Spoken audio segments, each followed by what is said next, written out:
तर इंदोरमधल्या या राजा रघुवंशी हत्याकांडानं संपूर्ण देश हादरला। मोठ्या थाटामाटात राजानं सोनमशी लग्न केलं, बायकोसोबत हनीमूनला गेला। मात्र राजानं जिला आयुष्याची सोबती समजलं तीच घातकी निघाली। राजाच्या हत्येनंतर पोलिसांनी त्याच्या बायकोवरतीच संशय घेतला, त्यात प्रियकराची एंट्रीही झाली। 4 सुपारी किलर्सचा जबाबही नोंदवण्यात आला। राजाच्या या हत्याकांडाचे अनेक कंगोरे समोर आले। या संपूर्ण हत्याकांडाचा घटनाक्रम नेमका कसा आहे पाहूयात स्पेशल रिपोर्ट।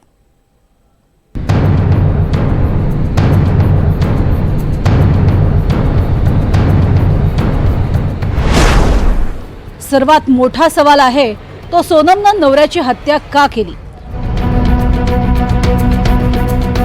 राजा रघुवंशीची आई सुद्धा म्हणाली, जर तिचा प्रियकर होता तर तिनं आमच्या पोरासोबत लग्न का केलं? लग्न नको करायला हवं होतं, आमचा मुलगा वाचला असता आणि तीही प्रियकरासोबत सुखात राहिली असती। तो मैंने बोला बेटा फोटो भेजो, तो बोले मम्मी नेटवर्क की प्रॉब्लम है, क्योंकि उसके पास का फ़ोन तो बंद था और सोनम ने उसको बोल रखा था कि तुम्हारे फ़ोन में तो नेटवर्क आता नहीं है, तो उसने रख लिया था। तो बोले कि ये ना मैंने कि एक काम करो, वीडियो कॉलिंग करके दिखाओ कि इसी लोकेशन है, कुछ जगह पे हो तुम, कौन सा जंगल है बताओ तो मेरे को। तो बोले मम्मी नहीं, बोले अभी बाद में दिखाऊंगा, उसने इतना बोला। इसके बाद में कोई बात हाँ करा दी थी सोनम। 23 तारीख तक हाँ आखिरी बात 23 तारीख तक हुई थी, 1.5 के पहले हुई थी। नेटवर्क नहीं आ रहा है, हाँ बस यही हाँ। सोनमच्या मनात काय होतं याचा अंदाज मात्र ना सोनमच्या सासूला आला ना तिचा नवरा राजा रघुवंशीला। एका मॅट्रिमोनियल ॲपवरनं दोघांची ओळख झाली, दोन्ही कुटुंब भेटली, अनेक वेळा भेटली आणि शेवटी लग्न ठरवलं। 11 मे रोजी अक्षता पडल्या। नंतर सोनम पहिल्यांदा माहेरी गेली, तिथूनच तिनं हनीमूनचा प्लॅन बनवला आणि तिकीटही बुक केले। 20 मे रोजी मेघालयात जाण्यासाठी निघाले। सोनम परस्पर माहेरहून हनीमूनला जात असल्यानं सासरच्यांना खटकलं, पण नव्यानंच हळद लागलेला पोरगा तिच्या बाजूने होता। यहाँ पे घंटों उसने बात नहीं करी, यहाँ पे मैसेज से चैट करती थी। तो हमको लगा तो ऑफिस का काम कर रही है, तो हम लोगों ने इतना इसमें जोन नहीं दिया, क्योंकि ऑफिस का काम कर रही है अभी है तो उसमें हम क्या ज़्यादा बोलेंगे, क्योंकि बिजनेस खुद का है, तुमको ऑफिस का काम कर रही है, हमें क्या मालूम है पीपीटी क्या काम कर रही है। और घंटों जो बात कर रही है राजा की, जहाँ बॉडी मिली है 23 तारीख से लेके अपने 11 दिन बाद जो बॉडी मिली थी उस जगह पे से, वहाँ से लेके तो 23 तारीख से लेके जो आगे बात करी थी ना, वो ये बातें पुलिस द्वारा मालूम पड़ेगी हमको गई है। तो उसने रात से घंटों बात करी है। तो जब इतनी शरीफ थी गई वो, तो 23 तारीख से लेके 11 दिन बाद बॉडी मिली थी, जब तक वो कहाँ थी।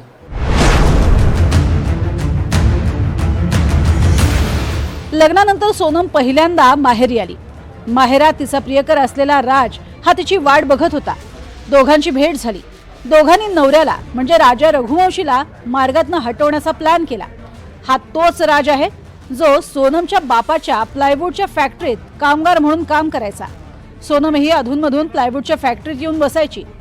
दोघांच्या वयात 5 वर्षांचं अंतर होतं। विशेष म्हणजे प्रियकर राज हा सोनमपेक्षा 5 वर्षांनी लहान आहे। गेल्या कित्येक वर्षांपासून त्यांचे प्रेमसंबंध होते। याच प्रेमसंबंधाला अडथळा म्हणून तर सोनमनं राजाचा काटा काढला नाही ना, हा प्रश्न कायम आहे। अभी ये इस बात का भी पूरी पुष्टि नहीं हुई है। सारे टेक्निकल एविडेंसेस के आधार पर और इन्वेस्टिगेशन के आधार पर ये तथ्य आने पर मीडिया को प्रत्यक्ष से ब्रीफ किया जाए। ये देखिए लगभग 36 घंटे का कल शाम से ये ऑपरेशन चला था, जिसमें के 3 आरोपियों को हिरासत में लिया गया, जिसमें 2 आरोपी इंदौर से ही और 1 आरोपी को इंदौर के पास से ही जो सस्पेक्टेड था, उस सस्पेक्टेड को अभी तीनों को फिलहाल राउंड अप किया है। अब आगे की कार्रवाई शिलोंग पुलिस के द्वारा की जाएगी। फिर भी मैं आपको श्योर कर रहा हूँ कि जो भी फैक्ट्स हमारे साथ जो शिलोंग पुलिस के इन्वेस्टिगेशन के अलावा अगर जो शेयर किए जाएंगे सस्पेक्टेड के बारे में या इसके बारे में कि घटना क्या वजह रही, निश्चित रूप से अवगत कराया जाएगा।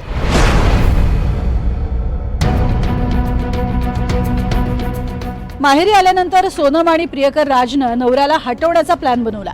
त्यासाठी 3 सुपारी किलर शोधले गेले। त्यांची नावं आहेत विशाल चौहान, आकाश राजपूत आणि आनंद कुर्मी। सुपारी किलर्स हे काही फार शिकलेले नाहीत, लहान मोठी कामं करणारी, एक तर बेरोजगारच आहेत। पण याचा मास्टरमाइंड मात्र निघाला प्रियकर राज। सोनम आणि राजा रघुवंशी जसे हनीमूनला मेघालयात गेले तसे 3ही सुपारी किलर्स शिलाँगला पोहोचले। सोनम राजाला घेऊन जिथे जिथे जायची तिथले व्हॉट्सअप लोकेशन ती सुपारी बाजांना पाठवायची। हे सगळं सीसीटीव्हीत कैद झाल्याचा दावा केला जातोय। बातचीत करते थे कभी वो फोन पे? भैया कोई ना काम करता तो सोनम के भाई के यहाँ काम करता तो वो भी वही फैक्ट्री में वो भी काम करती थी। अब काम कर रहे में आप भी तो बात करोगे, कोई बात करेगा तो तुम भी बात करोगे। तो आपकी तरह झूठा फंसाया जा रहा है। झूठा फंसा दिया भैया मेरे बच्चे को, 20 साल के बच्चे से कहाँ कार करता है।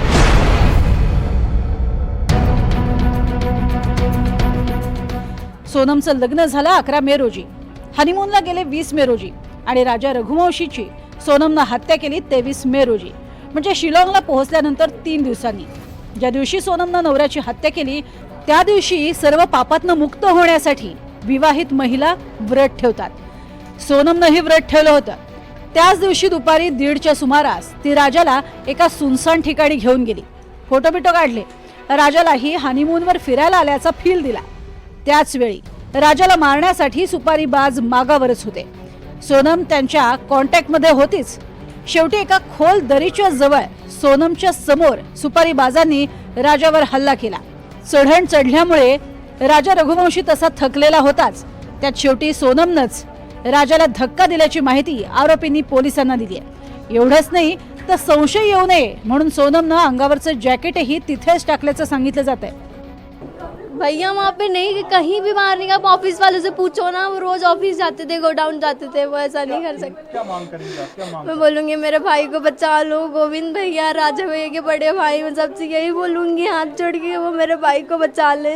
उनके साथ पूरी फैमिली है लेकिन हमारे साथ कोई नहीं है, हमारे भाई के अलावा फंसाया जा रहा है। मेरे भाई ने ऐसा कुछ नहीं किया। राजा रघुवंशीची हत्या केल्यानंतर सोनम गायब झाली. काही तासातच राजा रघुवंशीचा मृतदेह सापडला. शिलाँग पोलिसांनी इंदोरला राजाच्या घरी मर्डर झाल्याचं सांगितलं. पोरगं तर गेलं याचं दुःख होतंच, पण सोबत सूनही गायब झाल्यानं राजाचे कुटुंबीय जास्तच काळजीत पडले. सोनमची ही हत्या झाली असावी किंवा तिला अपहरण करून बांगलादेशात नेलं असावं अशा वेगवेगळ्या शक्यतांची चर्चा सुरू झाली. शिलाँग पोलीस सरकारवरती प्रश्नचिन्ह निर्माण झालं. बघता बघता देशभर हनीमून कपलची स्टोरी जोर धरू लागली. पण कहाणीत ट्विस्ट शिल्लक होता.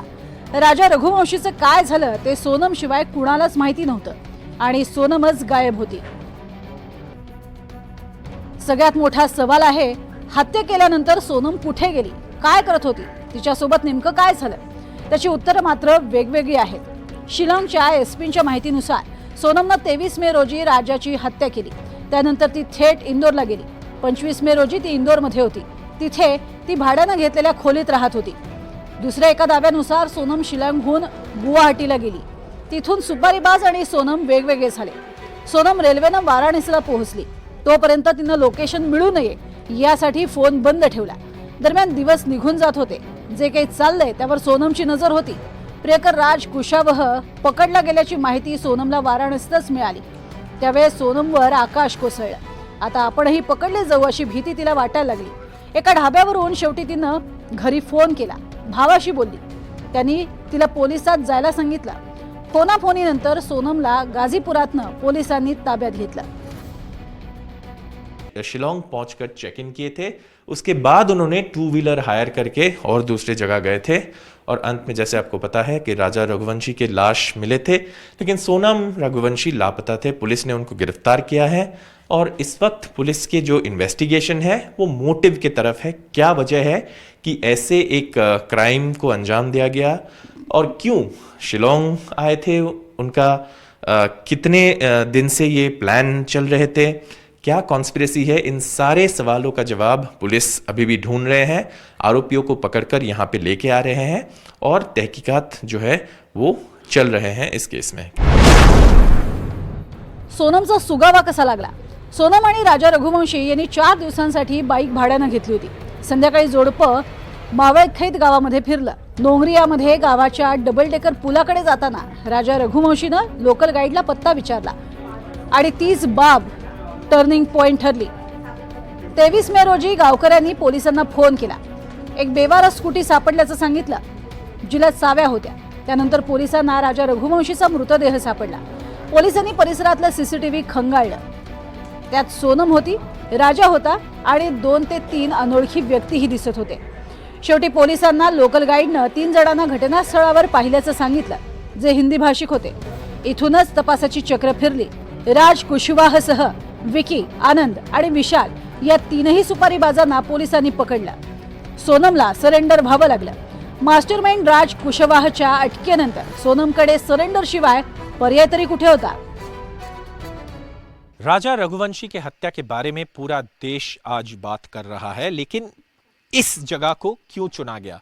आप अगर देखेंगे तो यहाँ जो जगह है ये लास्ट मोटरेबल साइट है, यानी कि टू व्हीलर या गाड़ी से अगर आप आते हैं तो आप यहाँ तक ही पहुँच पाएंगे।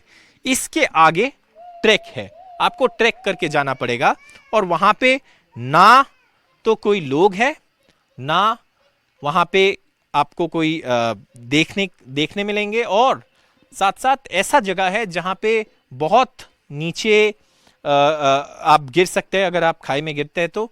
और इसीलिए शायद राजा रघुवंशी के हत्या करने वाले जो आरोपी है इस जगह को चुना। और यहाँ तक पहुँचना भी कोई आसान बात नहीं है, बहुत ही रिमोट इलाका है, और हम उसी जर्नी आपको दिखाएंगे कैसे शिलोंग से यहाँ तक पहुँचाया जाता है और कितना मुश्किल है और क्यों ये बिल्कुल संभव नहीं है अगर आप पहले से प्लान करके नहीं आते हैं। पहिला सवाल, राज कुशवाह शिलाँगला का गेला नाही? राज कुशवाह हा सोनमचा प्रियकर। हत्या करण्यासाठी किंवा सुपारीबाजांना काय करायचं किंवा काय नाही करायचं हे सांगण्यासाठी तो स्वतः शिलाँगला का गेला नाही असा प्रश्न तपासकर्त्यांना आहे। त्याच्या काही शक्यता वर्तवल्या जात आहेत। त्यातली पहिली शक्यता आहे सोनमचीच। राज हा शिलाँगला आला तर तिच्या घरच्यांना संशय येईल अशी दाट शक्यता दोघांनाही वाटली। त्यामुळे राज कुशवाह हा शिलाँगला गेलाच नाही। जशी राजाच्या मर्डर झाल्याची बातमी आली त्यावेळेला सोनमच्या घरच्यांनी आधी जाऊन राज कुशवाह कुठे आहे ते पाहिलं। त्यात त्यांना तो इंदोरमध्येच असल्याचं लक्षात आलं। त्यामुळे राज कुशवाहवर संशय आलाच नाही। सोनम आणि राजनं जे ठरवलं तसंच झालं। दुसरा सवाल, राज कुशवाह इंदोरमध्ये बसून सोनमच्या संपर्कात होता का? पोलिसांच्या माहितीनुसार या प्रश्नाचं उत्तर होय असं आहे। राजा रघुवंशीची हत्या करण्यासाठी सुपारीबाजांना 50,000 रुपये, मोबाईल, सिम कार्ड असं सगळं साहित्य राजनं उपलब्ध करून दिल्याची माहिती आहे। एवढंच नाही तर ही सगळी घटना घडत असताना सोनम आणि राज हे दोघेही एकमेकांच्या कायम संपर्कात होते असाही पोलिसांचा दावा आहे। राज कुशवाह हा एकाच वेळी सोनम आणि सुपारीबाज अशा दोघांच्याही संपर्कात होता। त्यामुळे मास्टरमाइंड इंदोरमध्ये बसून 1000 किलोमीटर दूरवर असलेल्या शिलाँगमध्ये हत्या घडवत होता। तिसरा सवाल, सुपारीबाजांना सोनम राजकडनं काय मिळालं? सोनमच्या बापाच्या घरी श्रीमंती होती, त्यांची प्लायवूडची फॅक्टरी आहे। लग्न झाल्यानंतर सोनमच्या खात्यात तिच्या बापानं 20 लाख रुपये टाकल्याची माहिती आहे। लग्नात भरपूर सोनं नाणं दिलं गेलं। या सगळ्याचा वापर सोनमनं राजाचा काटा काढण्यासाठी केल्याचा पोलिसांचा दावा आहे। हनीमूनला जातानाही सोनमनं राजाला घरातनं तिचे सगळे दागिने सोबत आणायला सांगितले। एवढंच नाही तर राजालाही भरपूर कॅश आणि सोनं घ्यायला सांगितलं। त्यावर राजाच्या आईनं म्हणजे सोनमच्या सासूनं विचारपूसही केली। हनीमूनला कोणी दागिने घेऊन जातं का असंही विचारलं, पण सोनमचीच तशी इच्छा असल्याचं राजानं आईला सांगितलं। या सगळ्या पैशांचा, सोन्याचा वापर सोनमला सुपारीबाजांना देण्यासाठी आणि मर्डर नंतर निवांत आयुष्य जगण्यासाठी करायचा असावा असा संशय आहे। पोलीस पुन्हा सोनमला घेऊन मेघालयात गेलेत। काही दिवसांपूर्वीही सोनम तिथे गेली होती। फरक फक्त एवढाच आहे, त्यावेळेस ती हनीमूनसाठी गेली होती आणि आता नवऱ्याच्या मर्डरची आरोपी म्हणून। अजून बातमी संपलेली नाही, फिल्म अभी बाकी है।